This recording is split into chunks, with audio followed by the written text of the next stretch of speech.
Salut internet, j'espère que tu vas bien. Bon, vidéo un peu différente de d'habitude. Déjà tu vois, on est en intérieur, dans le studio où je monte la plupart du temps les vidéos. Je vais te faire un constat très simple, je suis en train de perdre pied petit à petit. J'arrive plus à répondre à tous les commentaires et ça me saoule. Croyez vraiment pas que je vous snob, je lis tous les commentaires, j'arrive à voir vos questions et je suis vraiment frustré de pas réussir à y répondre. En fait c'est juste une question de temps, les journées sont trop courtes, j'y arrive pas. Donc ce que je me suis dit, parce que des fois je réfléchis, je vais essayer de sortir une vidéo comme ça de temps en temps, format où je me prends pas la tête, qui va assez vite à faire maintenant pour moi, ou simplement je vais répondre aux questions qui sont revenues le plus souvent pour essayer de partager les réponses, ce qui me frustre de pas réussir à faire à l'heure d'aujourd'hui.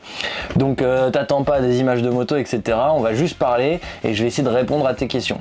N'hésite pas d'ailleurs à me dire si c'est un format qui te plaît, si c'est quelque chose que je continue ou pas, parce que forcément ça me reprend encore du temps et puis on verra ce que ça donne. En tout cas je fais un essai. Alors j'ai eu énormément de questions sur la vidéo révision d'Hector au bout d'un an sur les tarifs. Alors je vais tout expliquer maintenant, comme ça il n'y aura pas de lézard. T'es prêt? Alors déjà le premier truc qui est revenu hyper souvent, c'est waouh, le temps que vous y avez passé ça a dû te coûter bonbon. Il y a eu des prix des 1500, des 2000, des gros prix.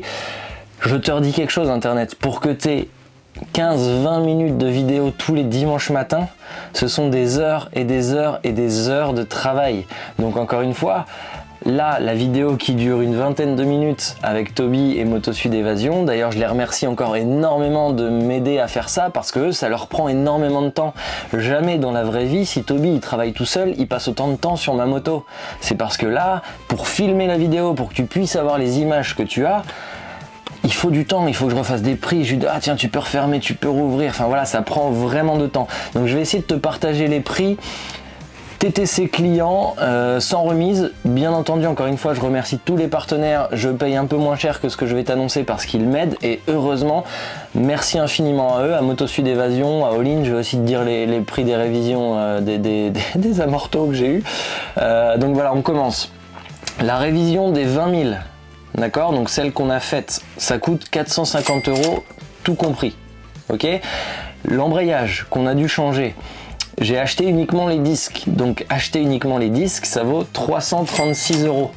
La main d'œuvre, si on rajoute la main d'œuvre pour monter l'embrayage, la vis cassée qu'ils m'ont retiré et l'entretien du cardan derrière, donc le graissage du croisillon, ils m'ont dit de compter environ 200 € de main d'œuvre à peu près pour ces trois opérations là.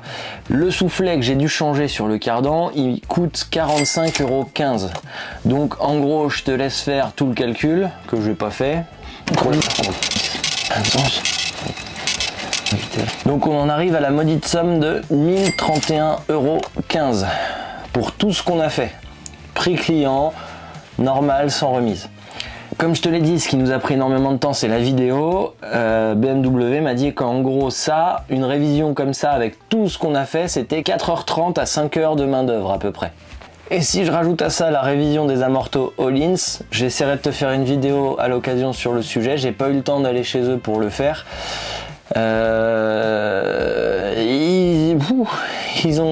Ils étaient un peu surpris de l'état des amortos. Ils n'avaient jamais vu des amortos de GS dans cet état là. Apparemment j'avais tout éclaté dedans. Il y en a eu encore une fois pour prix TTC client 800 € de révision remise en état. Donc ça c'était pas du tout dans la vidéo. La révision de Hector avec tout ce qu'on a vu, je te la remets là si t'as pas été la voir. On va dire que ça coûte environ 1000 €. Donc c'est une révision bien plus poussée que ce qui se fait normalement. Encore une fois, la révision juste des 20 000 c'est 450 €. Plus toutes les pièces, plus tout ce que j'ai demandé en plus, ben voilà, on en est autour de 1000 €. Et la révision des All-ins, environ 800 €. Donc oui, clairement, enfin encore une fois, on fait des sports mécaniques, ça coûte un budget. Et si tu veux pas que ça te coûte, tu roules pas. Voilà, c'est tout. Après, encore une fois, tu peux rouler avec autre chose. C'est des débats, on va pas rentrer dedans une nouvelle fois, mais voilà, tu m'as demandé les prix, je te les partage le plus honnêtement possible. J'ai eu beaucoup de questions sur la tablette que j'utilise sur ma moto dans la dernière vidéo. Ne t'inquiète pas, je suis en train de finir le montage, la vidéo arrive ce dimanche-là, donc tu auras toutes les réponses sur la tablette ce dimanche-là. J'ai eu aussi beaucoup de retours et je vous en remercie sur plein d'autres applications pour naviguer, sur plein d'autres applications pour tracer des itinéraires, GPX Studio, enfin et j'en passe. Donc merci beaucoup, il y en a plein que je connaissais, il y en a que je connaissais pas, donc je vais aller voir, donc c'est hyper cool. Il y a Osmand qui est revenu énormément souvent, alors bien entendu que je connais Osmand, c'est juste que voilà, je suis pas fan de l'interface, du truc. Je comprends, hein, plein de gens l'utilisent et c'est très bien, j'ai absolument rien contre ça.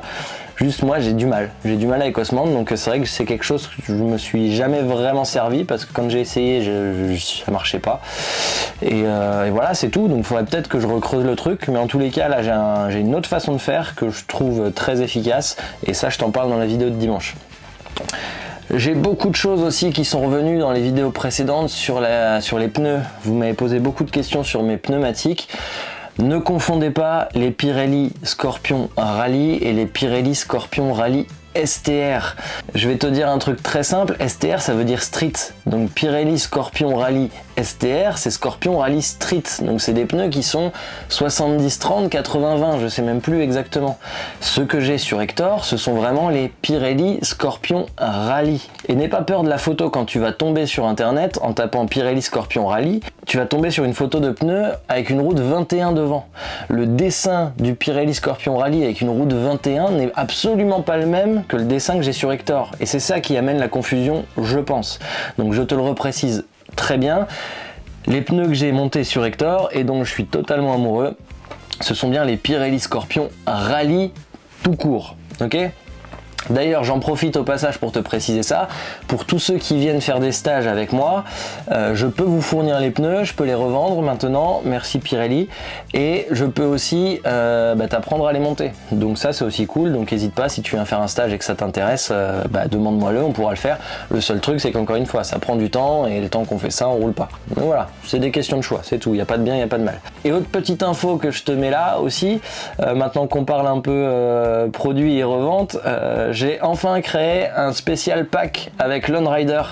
Donc si tu veux le spécial pack que j'utilise, ce que je leur ai demandé de mettre en place, on a créé un pack exactement avec les produits que j'utilise et sélectionné avec le temps. Le problème c'est que dans les deux packs qu'ils proposaient, personnellement je m'y retrouvais pas parce qu'il y avait des choses que je voulais dans un et dans l'autre et qui n'étaient pas dans les deux. Donc bref, je leur ai demandé de créer un pack spécial. Donc si tu veux exactement le pack que j'utilise, c'est un lien qui est caché. Je te mets le lien dans la description. En cliquant sur ce lien, tu peux directement commander le pack, exactement tout ce que j'utilise le plus souvent sur Hector. Alors c'est pas tout ce qui est tout le temps monté, mais en tous les cas c'est tout ce que j'utilise au quotidien, soit dans mes balades régulières, soit dans les voyages un peu plus au long cours. Voilà, donc ça c'est dit. Je voulais dire autre chose encore, mais je sais plus. Oui, si, c'est ça. Je profite aussi de cette petite vidéo pour t'annoncer, on sera présent au salon du 2 roues. On aura un stand Lone Rider et un petit coin pour la Tom Barrer Academy, exactement comme à Barcelonnette. Donc j'ai remis en place la même équipe de fous furieux. Il y aura Hassan, il y aura Tom, il y aura Mélissa, il y aura mes parents, il y aura plein de monde, ça va être hyper cool. Donc n'hésitez pas à passer, on va essayer de faire un stand assez fun. Le dimanche matin, on repassera la vidéo. D'ailleurs, il y a des vidéos qui seront diffusées tout au long du week-end. On sera là pour discuter, on sera là pour échanger. Toute la gamme Lone Rider sera à vendre. Donc n'hésitez pas même à m'envoyer des mails avant sur mon site si vous voulez être certain d'avoir quelque chose. Je pourrais vous dire si je l'aurai ou pas et surtout je pourrais vous réserver parce que j'ai une quantité de trucs limitée. Donc si vous voulez vraiment quelque chose et pas attendre le délai sur internet, dites-moi le et ça sera possible que je vous le réserve sur le salon du 2 roues. Voilà, bon, je sais pas encore une fois ce que ce format va donner, n'hésite pas à me le dire dans les commentaires si ça t'a plu, si ça t'a pas plu. Voilà, je le referai peut-être pas si ça a pas marché, si ça plaît pas. Si ça vous intéresse que j'arrive à répondre, eh ben je le referai avec grand plaisir.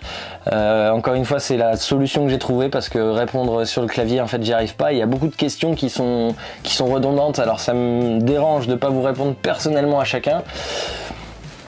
Mais en fait je fais le triste constat que les journées ne font que 24 heures et qu'il faudrait qu'elles en fassent 48 ou 72 parce que je dors déjà pas beaucoup et en fait j'y arrive pas. Donc j'essaye de combler ma frustration de ne pas vous répondre en faisant ce petit face cam sans prétention, sans rien du tout. Donc voilà, encore une fois, n'hésite pas à me dire si ça te plaît ou pas, si je continue ou pas. Et puis à la revoyure, j'ai rien oublié hein. Tac tac tac, non je crois que j'ai rien oublié. Allez, à la revoyure.